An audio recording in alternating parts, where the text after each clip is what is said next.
iyo weliba suugaanta kasoo burqatay maskaxdeeda oo iyadu ay qortay buugaag ha ahaato heesa ha ahaato gabaya ha ahaato geegaar ha ahaato daawadayaal Aamina Muuse Weheliye ayaan caawa waxaan ka wareysan doonaa taariikhdeeda dhinaca fanka waxaad ku barateen intiina badan saxaafadda iyadoo newskeedin aqrinayso barnaamijyadeena socodsiinayso barnaamijyo waxbarasho sida kuma tahay aad kala socoteen hase ahaatee caawa waxaanu eegaynaa dhanka fanka Aamino waxaan filayaa inaan hore wax lagaaga weydiin taariikhdaada fanka bal waxaad ii sheegtaa taariikhdaada fanka oo muddada dheer soo jirtay halkii ay ka bilaabatay iyo qaabka ay ku bilaabatay hor taariikhdaas waa dheer tahay dadkana maadaama maaragtay jiilba jiilu bedelaya jiilkayga waa joogaan kuwii ka waaweynaana waa joogaan weli oo wax badan ka xasuusto laakiin hadda Soomaaliya wadankeena waxa uu badan yahay 35 jir iyo wixii ka yar ayuu shacabka u badan yahay wiilal iyo gabdho leh kuwaas marka lama socdaan waxa horta aniga hadii la idho fan xagee ka bilowday waxaan ka bilaabay oo fan rasmi aan ka bilaabay kooxdii la dhihi jiray ubaxa kacaanka October oo waagii dawladda waxa jiray caruur ubaxa kacaanka October la yiraahdo oo degmooyinka ka jiray iskuuladana laga qaadi jiray oo marka iskuul kasta iyo degmadiisa lagu dari jiray ka bacdina xarun weyn lahaa oo wadanka oo dhan ubaxiisa ah horta halkaas ka bilaabay laakiin hadii la yiraahdo goormeed waxyaabaha fanka bilowday aniga maadaama waxbarasho oo private ah waalidkay geeyeen oo lacag layga bixin jiray barigay hore waxaan lahayn maado oo fanka heesaha ah ee musiga marka fanka xagee ka bilowday hadii la dhaho musigan ka bilaabo aniga fanka musiga iskuulka music tumista waxay ahayd aalada la dhahayo fisa harmonia la dhahaa af ingiriis ma garanayo wax lagu dhaho laakiin Talyaani fisa harmonia waxa waaye organ yar oo xabadka la saaranayo oo saas loo jiidayo dhinaca saas loo jiidayo dhinacna maaragtay soo tumo elastiga camal ha hortaasaan ku bilaabay aniga ilaa iyo dugsiga sare taasaan aan garanayo oo aan garaacay oo aad ugu fiicnaa aadna u jeclaa heesaha waxaan ka fiicnaa oo kaga firfircoona dhinaca jilinka taasaana ii gudbisay markii aan weynaaday inaan noqdo aktarad ka shaqeyso riwaayadaha waaweyn oo tiyaatarka laakiin si private uga tirsan maadaama aan markasta qof waxbarashadeeda wadatay aan ahayn oo waxbarashada aanan ilaawin oo fanaaniinta badan waxyaabaha uga duwanaa waxay ahayd in qof waxbarashada wadata aha oo inaan dhoofana waa jeclaa oo aan waxbarasho dhaqtarad noqdo laakiin taas ma suurtagelin marka sababtaas daraadeed shaqaale ma noqon oo ka tirsan waa bari ama koox kale laakiin waxaan ahaa aktarad عادي أو بوحدة أو روايدها بنادرة وحكا دكتة روايدها كلا الصومالي كانوا وحكا دكتة أو شوية الصومالي كانوا لا دكتة فناني وين أقارن اللي نوليين نصيب أيا وياشين على شقية ما شاء الله حلقي كوجو الرئيسي أو تياتر كصومالي أعتماده أو روايد أدو حكا شيء ما سكرت على تاريخ وحيد marka ay noqoto riwaayadaha markay noqoto taariikhdeenu ma badhumaysa qofku markuu iskool soo dhigto iskool ka baxay sidii waa isu daba taala 82 dugsiga sare markaan dhameeyay 82 dabayaaqadeeda xalana galna 83 hiiraan ayaan ka shaqeeyay shaqada qaranka 83 markaan hiiraan ka shaqeeyay 84 waxay ahayd inaan imtixaanka jaamacadda iyo intaan ku mashquulsanaa jaamacadda diiwaan weynay haddana 6 bilood oo ugu dambeeyay waxaan raadinay shaqadii waa weynay xaaladda wadanka markaas ku jira ayaan asaas ahayd jihaysanayaashii beeraha iyo kalluumaysatada lagu jihay ayaa ka mid noqday marka intaas ka soo dhameeyay wixii ka dambeeyay ayaan galay fanka waana 85 waa 1985 riwaayadii ugu horeysay oo si rasmi ah aan tiyaatarka u dhigan waxa la dhahay imtixaanka adduunka waa riwaayad caan ah iyadoo filmo ah oo dad kale ay duubeen ee dadkii anaga nala dhigaba ayaa ku jirta YouTube ku jirta laakiin dadkii originalka dhigay ayaan ka midnahay waa Maxamed Ikar Joosta Allah u naxariiste waxa iska lahayn Maxamed Abuukar Dhanaan oo la yiraahdo asagana dhintay Dr. Raafi ayaa iska asagana wax ka sameeyay oo dhintay oo muallifka ahaa Sheekh Mayow Halaag waa dhintay Mariza Carbona waa nooshahay maxay toon Naciimo gabar la dhahay oo fanaanada weyn Caasha Cabdo dhashay waa nooshahay Ali Camuudi ma aqaan meel oo ku dambeeyo aday dad fara badan ayaan ahayn ka hashida aadan maxay ahayd toona waa intaas oo qofood ayaan ahayn dadka original inaad tiyaatarka soo gaarto maadaama fanka uu ahaa wax kugu jiro ilaa iskuulkii aad muusiga dhankiisa ka soo gashay jilaa ka ahayd tiyaatarka inaad timaado oo aad heerkaa soo gaarto iyo kuu soo caawiya horta caawinaad haddii la dhaho maadaama qof dhisan oo maaragtay iyada oo xanaanada caruurta ku jirto hees bilowda aan ahaa waa iska dhisnaa oo fanka xaggiisa waa iskaga dhisnaa laakiin meel walba canabay sida hadda saxaafadoo kale waayo waxaa u baahan tahay qof aad ku tiirsanaato aad meesha ku tagtay nin awees la yiraaho oo riwaayad la yiraah asraarta jacaylka wax ka dhigay oo reer xamarweyne ahaa ayaa horta ahaa ninka ugu horeeyay oo ifahmay potentially inaan ahay qof fanka xaggiisa ku fiican marka asaga ayaa ii geeyay Dr. Raafina aabaha keena u dhahay lagu fasaxo maxaa yeelay Soomaalida fanka cuqda ka qabtaa aabaheeya u geeyay aabaheeya ay fasaxay marka aaba ay fasaxana saasa fanka la iigu daray marka kooxda isbahaysiga banaadir oo Dr. Raafi iyo waaye marka awees laga yimaado dadka maaragtay igu kaalmeeyay wiilkaas aweeshiina la dhihi jiray asna actor oo ahaa maadaama xilliyadii hore riwaayadaha la qaadi jiray oo gobolada dalkoo dhan la geey jiray gabar aad u da'yarna aad ahayd bal dareenkii hooyo iyo aabba iyo adiga dareenkayga aad u sareeyay sababtu waxay tahay canabay waxyaabaha hadda jira oo dadka fanka ka hor istaagaya ma aanay jirin dadkan u malayso kulligood inay god ka soo wada baxeen oo ay adduunka ku noolayn oo qofkii gabadhii haysta inta soo labista meel soo istaagta ba ku yaabaya ama ku orinaya ama maxay ahayd toone maaragtay wax ka sheegaya may jirin markaas leesma aflagaadaynaynin qof walbaba hawshiisa kii beera falaya iyo kii xoolo raacay baadiyihiisu jiro mana soo dhaafaynin beledkana ma imaahaynin dadka reer beledkana dad beledni reer magaalnimada garanaya oo filimada gala oo shineemooyinka ay maaragtay filimada ajantiga waxaa u dhaqaanay filimada oo Amerikaanka sameeyaan soo fiirsada oo kuwa Hindiga soo fiirsada oo maxay ahayd ayay ahaayeen oo carbisan ayay ahaayeen waliba xilligeygii waa xilliga ugu fiican oo ahaa anabay waxaan xasuustaa iyadoo riwaayada saf loo galo subaxi saf la bilaabo oo ilaa iyo tiyaatar ee shineema Nasr ka xagga riwaayada anaga actarada ka nahay iyo aniga walaalaha kale oo fanaaniinta halkaas safku ugu dambeeyo oo halkaas joogo hada Nasr iyo tiyaatarka wax badan u dhaxeeyo runtii ma fahamtay annaguna riwaayaduna ay habeenkii bilaabanayso marka riwaayada asaas loo galay dagaal ma jirin xabad kaama kor dhacaynin qof badawho hadhowtu ku fiduurinayna ma jirin wadankana kala dambeyn oo laha iyo police oo laha nabadgelyadaada sugaayo marka fanaan tahay ilaa waxa tahay celebrity tahay marka walal badan ma jirin dhanka waalidka wax dhibaato ma jirin wax ku dhiiri galiya ma wax kale ma jirin hatta waxa lagu geynaa waxa lagu geynayay gobolada ayaan tagaynay dadka gobolada ayaa riwaayada u dhigaynay maalin walba maaragtay Facebook ay soo qoraan dadkii riwaayadaha ugu fiirsaday Kismaayo iyo maaragtay Baydhabo iyo meelahaas lagu fiirsado marka riwaayadaha geejirna marka wax kale ma ahane dadku waa dadkii waxa dawladnimada iyo xilligaas nabadgelyada iyo maaragtay ilbaxnimada iyo xadaarada xamar ka jirta ayaa ahayd meesha wax laga dhigayo in xamar ay ahayd oo xamar lagu bilaabayo tiyaatarka ku yeena marka waxaa jirtay riwaayado badan oo aan fiirsaday oo aad qayb ka ahayd adoo aad u daayiro qurux badan wili waa qurux badan taa aamina oo aad masraxa ka ciyaarayso hoosna laga heesaayo riwaayadaas maxaa kamid ahaa riwaayadaha horta waa badnaayeen horta waxaan dhigay riwaayad la yiraahdo imtixaanka adduunka waxaa jirtay riwaayad kale oo la yiraahdo gacal godka galay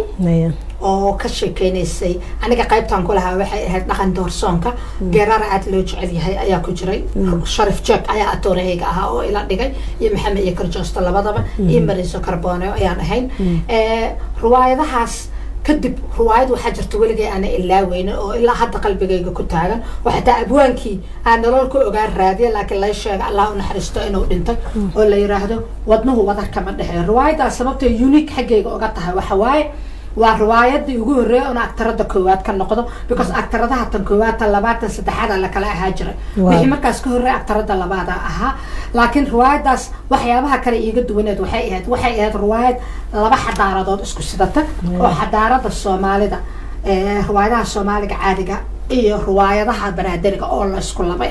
waxyaabaha kale oo gacal godka galay maxay tan wadnuhu wadarka ma dhaxeeyo Ibrahim Ajaib Allah u naxariistay markaan raadiyo waan ogaaday Allah u naxariistay abwaankayga inuu dhintay waan ogaaday Allah u raxmado ayaa riwaayadaas alifay wadnuhu wadarka ma dhaxeeyo waxay ahayd riwaayad unique waxaan ku bartay dad waaweyn inaan la shaqeeyo bin Alwaan la shaqeeyo aabahay noqday Cibaada Axmed hooyaday noqotay Umar Dhuule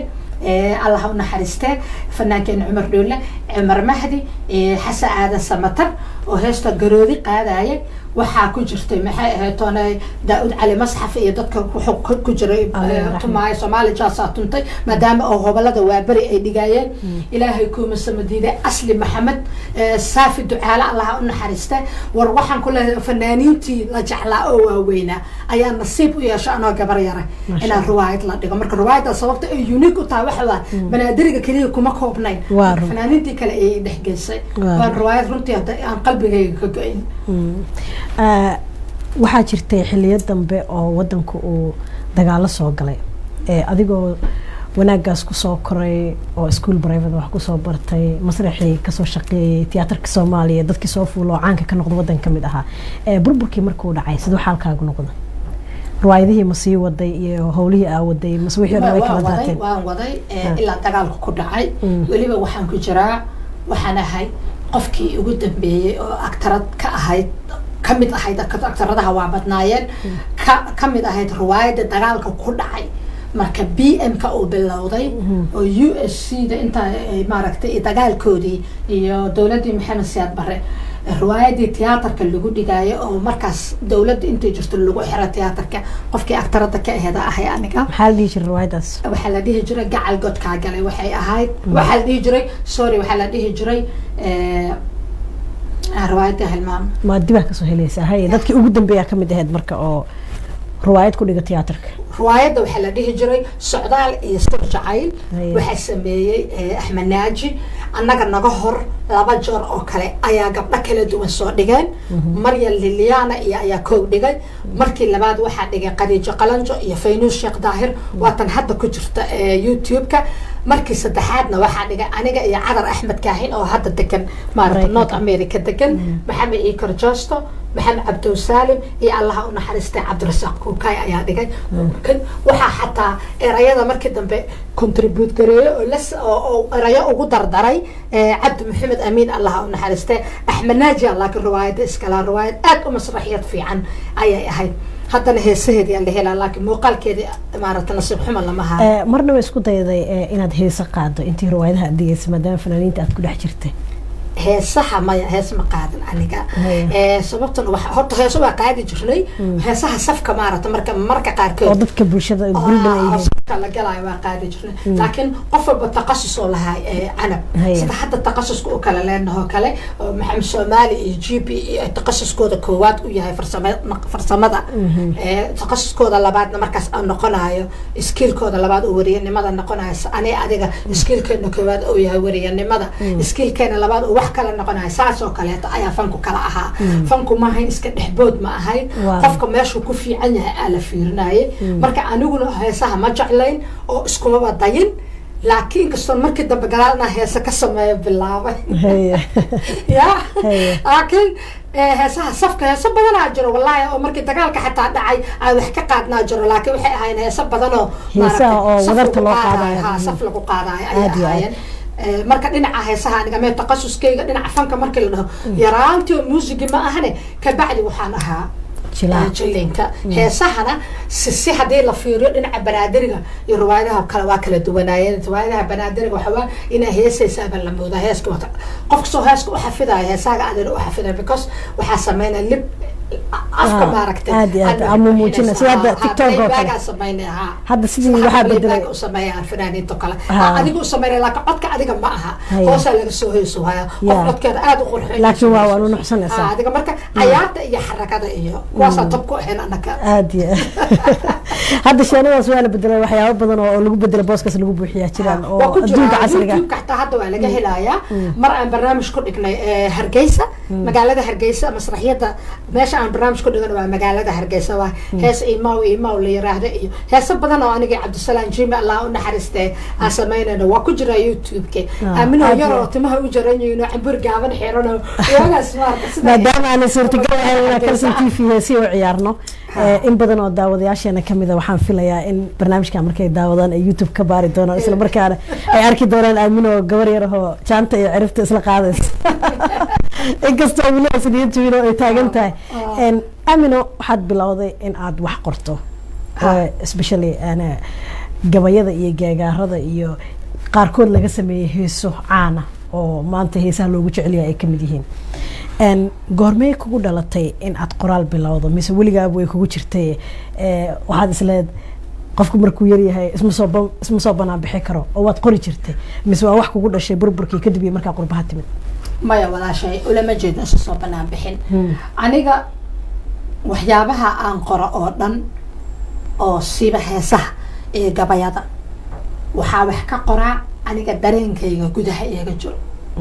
xataa heesahayga markaan raacraacdo ama gabayadayda waa fahmaysaa waxay reflection ku sameynayaan ood ka dhex arkaysaa sida muraayadii xaaladda aniga markaa heeska sameynaya ama gabayga sameynaya aan ku sugnaa sideedana dadka fanaaniinta abwaanada waaweyn oo dhan weydiiyo hadda ka hor abwaankeedna filosoofka ee hadraawi oo aan nasiib u yeeshay inaan kula kulmo magaalada London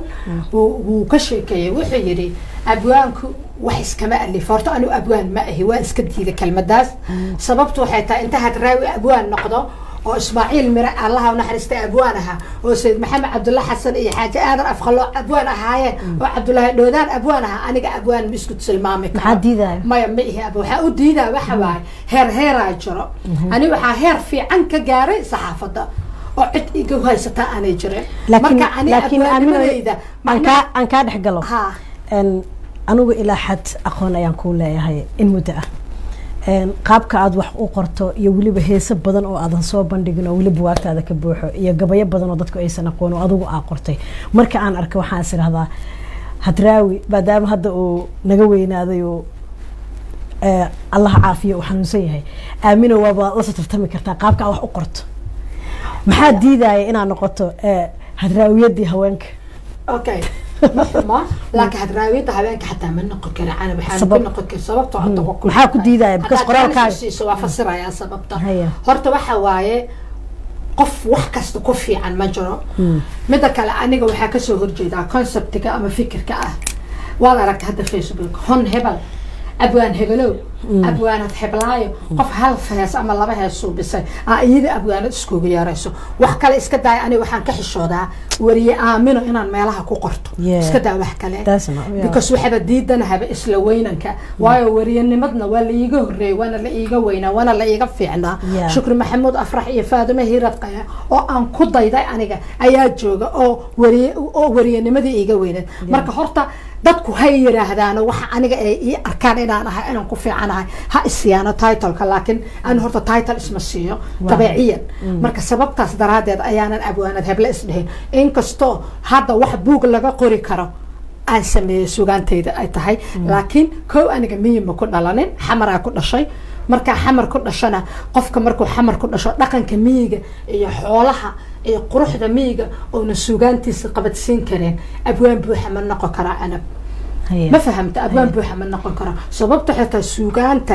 tan carabta tan hindida u fiirso waxa ku quruxda deegaanka iyo waxaaga ay ku xiran tahay marka sida oo hadraawi u tirinayo abwaanka aniga mu tiri kari ma noqon kari laakiin inuu role model ka dhigto asoo kaleeto ama gabadha aniga gabayada iyo igaga fiican hada baraamburka oo kaleeto waxaan abwaan u noqon baan ku sheegaya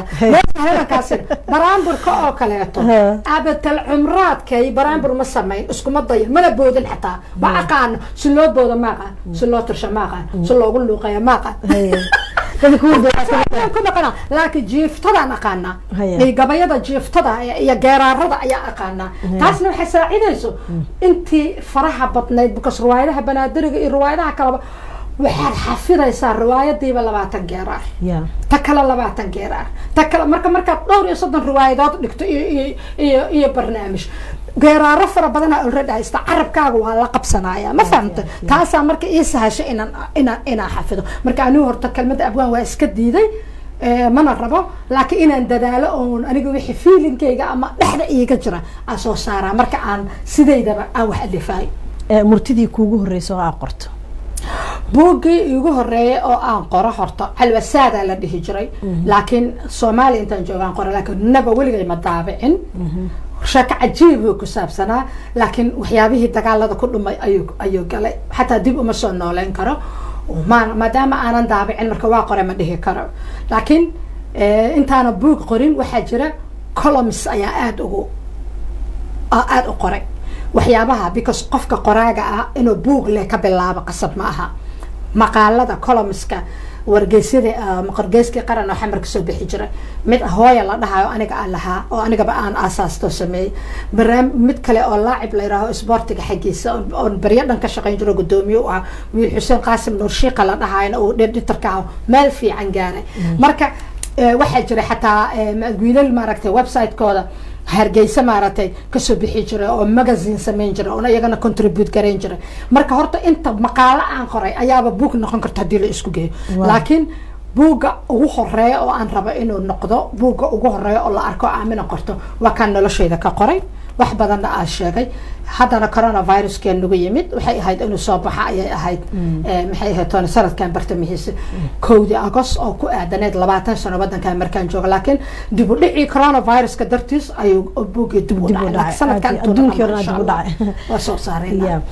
marka aan ka hadlayno murtidaada dhanka suugaanta haddii ahaa lahayd gabayada iyo geegaarada iyo waxa aad samaysay markii kuugu horeysay oo aad ku dhiiratay inaad waxa isku xiran qorto ama hadhow heesa loo bedelo ama gabay ha ahaadaan goormay ahayd horta aniga wixii ugu horeeyay oo aan sameeyay oo suugaan ah geeraar ahaa wuxuu ahaa magaceedii xamar markaa deganeen hooyo iyo aabo iyo walaalahay kooxaha isboortiga kala taageeri jirnay aabo wuxuu taageeri jiray kooxda oo wuxuu taageeri jiray gaadiidka ama otobaarka hooyo baday taageeri jirto maxaa yeelay awoowahay oo hooyo dhalay ayaa ciidamada mariniska ahaa walaalkay annaga marka intaas dhacday oo aabay hooyo badda iyo gaadiidka kala taageereen annaga waa isku soo jeesana saddexeen ilmaha ugu waaweyn aniga iyo shukri istaqaanaano isla soo shaqaysan iyo cabdiqaadir muuse hadda maraykanka degan yaa taageeraysa cabdiqaadir wuxuu qabsaday inuu taageero jenya shukri waxay qabsatay inay taageerto madbacadda anigana horseed kooxdii marka horseed ayaa waxay la cayaartay cayaar saaxiibtinimo koox wadanka dibadiisa ka imaatay horseed guushi ku raacda geeraar la yiraahdo ugu horeeyay wax aan sameeyay dawladuna waa jirtay geeraarkaasna waxa laga aqriyay barnaamijka bandhiga raadiyaha ayaa ku soo baxay geeraarkaygi oo muqdisho lagu sameeyay Cabdullaahi Colombo oo wariye weyn ah oo walaalkay ayaana aqriyay anigoo ardayad markaas wali iskuulka dhigata oo fasalka 3aad ee dugsiga sare dhigata marka horta hadii la dhaho maxaa alift horseed guusha ku raacday ayaa arkin waxba aad kama xasuusto inta kaleeto waxay ahayd alifaadaydii markaan halkan imid sidaan u sheegana wixii aniga qalbigayga ku jiray iyo wixii markaas aan bulshada Soomaalida oo ku nool wadanka aan ku arkay ayaan ka alifay iyo aniga xataa xaaladaha nolosha oo aan ku jiray maxaa kuugu xiiso badnaa waxyaabaha aad qortay inta qurbaha aad joogto horta waxyaabaha ugu markaan meeshaan imid geeraarkii ugu horeeyay oo aan sameeyay waxa la yiraahdaa hoohay qurbaha waa nacay marka aniga keligay feelingkay kaga ma hadlayne waxaan kaga hadlaay xataa dadka kale oo Soomaalida marka wuxuu ahaa hoohay qurbaha waa nacay qarqariyadana waa nacay qulub aan harayniyo niyado qallabantiyo qandhajuuca waa nacay luqadaha qalaadiyo dhaqamada qaloocan marna aan isqabanayn diintana qaribaya qusku joogidaan nacay waxaan ere ninaan qoys dhaqanahayn ee qaadka raamsada xila guba isqaayibay inuu caruur un ka qubo iyo inuu ku qurinsado ee aan wax kala qaban isla qumanaha nacay oh my god waxaan ere kii olka qoolkiyo ku maleega quursiga baladan ka soo qaxay isagu qaadumka aha oo ila qaxootiyo kolba ila wax qaato igu qaybahan nacay because mooriyaantii dadka soo qaxisay dadka soo qaxeen waa naga daba imaadeen dariskaaga waa isku siyaaleedin qaadanayaal isla sabada garan marka waxa kale to barigaas jiray in qaaraan la iska aruuray qaaraanka keen iyo qabiilkaaga taageer qoladii kale tii reer qolac iyo baaruud baa dagaal lagu qalaafiyo qolada waa nacay marka waxa ka hadlayay feelingkayga sida aan markaas u arkay ayaan ka hadlayay inkastoo hadda xaaladu ay soo hagaagtay waxa kale oo jira intaan meeshaan jooga adigu gabay tooba la dhahay gabayo fara badan ayaan maaragtay aan runtii sameeyay laakiin waxyaabaha igu maaragtay aniga aan waxa kamid ah heesta single mother oo qaado laki qaado laakiin markii hore aan hees ahayn oo geeraar dheer ahayd laakiin la soo koobo oo maxay toonay abwaanka oo u sameeyay laxanka u sameeyay oo soo koobay runtii si fiican u soo koobay ka bacdina laxankii lagu fariisiyay Mustafa Karaama musiga u saaray ka bacdina maaragtay heesta maaragtay la sameeyay heesta caan baxda noqotay ها marka heesa badan oo cusub iska jiro halkan ay ku safgaraysan yihiin waxaan isdiidaa inaan isku dhex qasqasan diidaa maadaama maskaxdayda anigu waxaan sugilayaa aniga iga sheekaynaysa oo laakiin wadanka aan ku sameeyay oo ka ilaaway oo kama aniga guurka waa bas هي نو بلغير حسب نوغس لا غوركي waa bas oo marka dhinaca macsidan aaday maaha macnaha laakiin waxa weeye guurkii waan ka niyad jabay aniga guurka waa bas bustahan ka laabto uma babac dhigaayo baqdin baan ka qaado aniga guurka waa bas yaa inta ubad la baylihi la siinaynin biilkiyo xaqooda aan la bixinayn inta buuqa uu jiro aniga guurka waa bas ma fahamtay marka waxyaabaha soo dhan way jirtaa oo aan sameeyay ayaa jira waxa jirta hees la yiraaho Soomaali baan ahay oo aan sameeyaa jirto adi heesaha waa badan yihiin wiilkayga xataa hees gaar ah u sameeyaa jirta laakiin maxamed qadar ma soo waayaha hees la yiraahaa jirta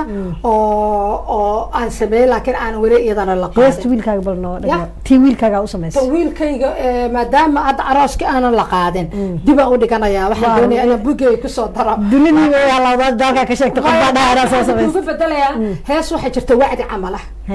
أنا وداد ماهي لكن قف مسلم أيانا إسلامة ودين تذي عقيدة ذي آمنسن لكن كذا نكدكن مركا ولقيت الدنيا ده ولقيت اللاعبة وش دبوريجا ورهم بوسيدايو وحلان مدافن مرنا وقلية فرح وناقي استوحتوح حلي أديك كوعا يا مرنا وود إيا واباي قراري وبيال دباتاه وصلنا وش يا قلب الصدو وعالي هاي وإدارا ما يسده قلب واباي دباتاه كلبا سدو وعالي هاي وينوهنا كو قري وإدارا ما يسده وحوا الدنيا كنا واري ما يسده كو حقاده وايها أيا كمدا إرياديدا لكن وهيس أنا أكون بلا مركا إنتا سو إسكا قراء عنبي إنتا سو قرارة إسكا قراء رنتين هيساها قرارة قبيضا نجعلها هاي نفهم قبيضا نجعلها لكن مركا هيس القراء يعني دباتا كلا لا سعودة هيساها وعوي هذا مجران فنانين اسكو توسن أو ميل جوغا مجران وينات فنان كي قاعدة إلا رأيس أو كي موسيقى إن قولنا لو رادي كيف جودة بدن بيكو قلنسا لكن مركا جرار أهان كوجو سمسين is very good ما رحتوا ويكسالين مركا هيس لقرايو يا جاجاركم حيكو كل دوينين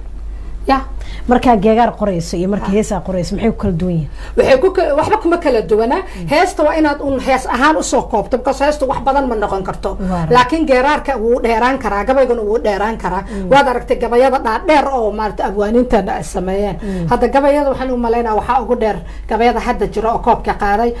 abwaan hadraawi gabaygiisa sirta nolosha aad ayay u dheer tahay jifta aad ay u dheer tahay waxa yeeray salaadii marka اسكو سو gabagabayn doona ilaahay kuma soo diiday sirta nolosha kala kamida oo dheer marka xwa geeraarka ama gabayga waa dheerayn kartaa inta doonta gaarsiin kartaa hasa ahaatee heesta waa chorus iyo beyd ama maxay ahayd chorus furitaan iyo ubuc iyo maaragtay dhextaal iyo gabagaba saas oo sameynaysaa kala duwan bili waxaad nagala socotaan Kalson TV barnaamijku waa nala fiidso ma ahan wareysi kale aamino ayaan caawa jeclaysanay in aan suugaanteeda ku soo bandhigno barnaamijkeeda nala fiidso aniguna caawa marti ayaan ku ahay aaminona waa wareysanaya marti wax wareysanaysa ya martidii ayaa caawa wax wareysanayso marka daawadayaal waan la socdaa in barnaamijka nala fiidso uu juhdi badan iyo waqti fara badan idinkaga baxay oo aad sheekooyin u soo dirteen hal xiraalayaasha isku hawsheen inaad ka soo jawaabtaan kuwa cusubna aad aamino ka sugayseen toddobaadkan hase ahaatee toddobaadkan waxba lagama qaban karo aamino ayaa barnaamijkii qaadatay inaan markaasi ku wareysano hase ahaatee toddobaadka dambe ayaad u diyaar garoobeysaan in jawaabihii hal xiraalayaashiina laga jawaabi doono halkan barnaamijkan aad daawanaysaan waxaad ku arki doontaan toddobaadkii hore hal xiraalihii aamino iyo duraan ay halkan idinkugu reebeen ayaan mar kale idinkugu soo celi doonaa si intiina rabta inay kasoo jawaabaan oo laga yaabo qof la qaadan doono allah og aamino ayada ku xiranta marka dadkiina cusub oo ka daawan doona barnaamijka toddobaadkan isla hal xiraalihii toddobaadkii hore ayaad ka soo jawaabi doontaan idinkoo nagala soo xiriiraya emailka intaada ka bixin emailka nooga soo qorayaan ogeysiis kala jira oo ah in Kalson TV wariyayaasheena kuwa halkan jooga iyo kuwa gudaha wadanka jooga inaan bilaabayno barnaamij la yiraahdo waxa doontay weydiin waanu ka bilaabayno barta aan ku leenahay Kalsan TV aan ku leenahay Facebooka insha Allah barnaamijkaas waxa doonta weydii ma aha barnaamij ka tirsan barnaamijyada telefishinka laakiin waxa chance fursad loo soo siinayaa isku bartaan wariyayaasha daawadayaasha maadaama qof walba taageerayaal gaar ah uu leeyahay qofkii habeenkaas lehba waa la idin soo share karayna waa la idin la socodsiina andan waxaad weydiin doontaan su'aalaha aad idinka rabtaan wixii macquul ah soo idinkala jawaab haddaba waa fursad qaali ah oo aad qof walba oo Kalsan TV ka shaqeeyo hadduu joogo Hargeysa hadduu joogo London hadduu joogo Xamar hadduu joogo Nairobi iyo hadduu dunida intiisa kala joogaba aad ku weydiin kartaan su'aal alla su'aashi maskaxdaada ka guuxayso oo aad isleedahay talow carab maxaad weydiin lahayd Amina maxaa weydiin lahayd Cabdiraxmaan Soomaali maxaad weydiin lahayd halkaas ayaad naga soo weydiin kartaan waan idin soo sheegi doonaa xilliga uu bilaabanayo waxaan ku soo publish gareyn doonaa page-keena Facebook-ga halkaas ayaad nagala socon doontaan iyo Twitter-ka waxaan filaynaa toddobaadka dambe inuu si toos ah u bilowdo barnaamijkaas Aaminana ay noqon doonto qofka koowaad oo miiska la soo saari doono su'aalihiina Aamino si diyaarsada aad u qabtaan su'aalihiina si diyaarsada ilaa madaxa ilaa meesha ugu hooseyso su'aal alla su'aasha rabtiin ayaa soo weydiinaysaan si daacada ayaa la idinkugu jawaabayaa waxaan soo gaarnay barnaamijka nala fiidso qaybihiisii ugu dambeeyay Aamino laba su'aal ayaan ku weydiinayaa inkastoo Cabdiraxmaan Soomaali halkaas uu iga baaqayo leeyahay ka soo baxay muddadii aad qoraalada ku jirtay oo aad qoraalada sameynayso dadkii heesaad u sameynaysay maxaa kugu saameyn badnaa waxa igu saameyn badneed markii aan sameeyay gaaraarkii ingiriiskan aadow ingiriiskan aadow arle durugsan tagayo haya sababta xitaa waxay ahayd nabad dhab ah oo aniga ay haysato dhibaato ah oo aniga isoo martay dhinaca heesahana heesta single mom oo aan aniga ka hadlay naftayda ka hadlay sababta xitaa anab waad imagine garayn kartaa caruur aad dhashay waad ogtahay adiga odagaagiina ayaa la tacaalaya korinkooda bal waxaad qiyaastaa hooyo kaligeeda oo wadankan dhibaatada badan looga kala tagay oo aan caydna qaadan oo waxay ayaga soo shaqaysan la rabo in guriga kiradiisa ama haday guriga mortgage-kiisa cunadooda dharkooda wax walba ay caruurtii qofkii u hayn lahaydna ay lacagteeda ka bixiso aabihii oo xaragoonayna oo magaalada dhinac ka degan yahay waxnana uu ku kaalmeynayna heesta single mother Aamino وقياسي كرا حنونك إلا ذهي هيست سينجل مادر أد يعني وجعلها إلى دقيسته مرة والب أو عن فراقها صوت حتى قصة دبها كوسا ما يسنتهاي وحين إجا ما يساعدني هيجي زائد وتابطة مرة والب أو عن دار ولا علمية وحن مسكحدي إذا كل عيا أو إتابنا عيا إريضة إنا إهرتاجن تو إلى الله يسوكله سينجل مادر بان هاي هو يسمرتي بان هاي متسريجة تان هاي يا مسؤولية سارنة odagii ka saawilay maxay ahayd sida baan u furiyaa caruurtayda sabiga ah intii aan ogeyn salic waa ka dhawra Aamino Muuse maadaama anigu aqoon aan u leeyahay oo dad isku profession aan nahay isku meel aan ka shaqeyno meel hore aan ka soo wada shaqeyn jirnay inta badan aan isaga dhownahay saxafiyiinta kale waxaan qirayaa oo caaw halkan aan ka qirayaa oo Aamino ku faanay inay heestaas miraheeda ay Aamino ku salaysan tahay ay tahay hooyo ilmaheeda si wanaagsan u korisay dhibaatooyinka qurbaha ka jiro iyo waxyaabaha Soomaalidu ay ka cabanayaan ay ka badbaaday oo Ilaahayna hadda kadib inuu isku tusina aan kuugu duceynayo ayna tahay dadaalka ay muujisay iyo mas'uuliyadii labada dhinac oo ay qaadatay heestaas single mother hadii aadan hore u dhageysan waxa ku looqeeya Laki Xaaji Wacays dhageyso waxaadna maskaxdaada gelisaa in nolosha Aamino oo dhabta ah ay heestaas ka turjumayso su'aasheedii ugu dambeysay marka waxaa tahay gabar saxafiyad ah dhanka fankar waa ku jirtaa hadda riwaayadaha jishaa riwaayadahan hadda aad jilayso iyo fankan aad ku dhex jirto iyo miidiyaha aad ku jirto kee dhab u jeceshahay oo markaad ka shaqeynayso jecelkaagu la jiraa shaqada saxaafadda ugu jecelahay sababta xitaa waa shaqada ugu weyn waaye maqta wata hadaaya ku sheegay adduunka takhasus jiro shaqada ugu weyn waa hadda aniga riwaayad kaliya ma jilay film qoraan ahay filimada aan jilo qaarna waa dad kala qora qaarna ana qora saaxiibtay muraayad ana qoray film kala jiro oo la dhahayo ha gujin oo hadda aan sameyn doono kooxda kalsooni oo aan ka tirsanahay oo Laki iyo maarata Moonya iyo ka tirsanahay marka ha gujin oo kale waa film waa ana qoray wala xana ka jilaaya marka ma geli karto qaybta saxaafadda ma buuxin karto because part time amalan ku ahay wixii aan u arkay in bulshada muhiim u tahay ayaa u soo saxaafadina waa shaqadaadii iyo hawshaada aad iyo aad ayaan kuugu mahadcelinayaa. Aamina Muuse Weheliye Cadow ayay ahayd oo caawa barnaamijkeedii ayada ay iska lahayd marti ku ahayd. waxaan kaloo u mahadcelinayaa halkaan ka salaamayaa Duraan Shirwac oo caawa aan qaatay qaybtiisii barnaamijkan caawa kale halkaan idiin soo fadhiisan jiray. hal xiraalayaashiini iyo waliba sheekooyinkiini waxaad daawan doontaan oo barnaamijkan alfiisa aad ku daawan doontaan toddobaadka dambe haddii Ilaahay nagu gaarsiiyo nolol iyo is arag dambe halkaas ayaad kala socon doontaan. hal xiraalihii toddobaadkii hore ayaan idinku soo celi doonaa oo barnaamijkan ka daawan doontaan. emailka shashada idinku qoran ayaad ku soo diri doontaan iyo waliba Aamina Muuse Weheliye qaybaheeda social media iyo social media Kalson TV. tan iyo kulantideena dambe hay Aamina sidaas iyo nabadgelyo. maca salaam.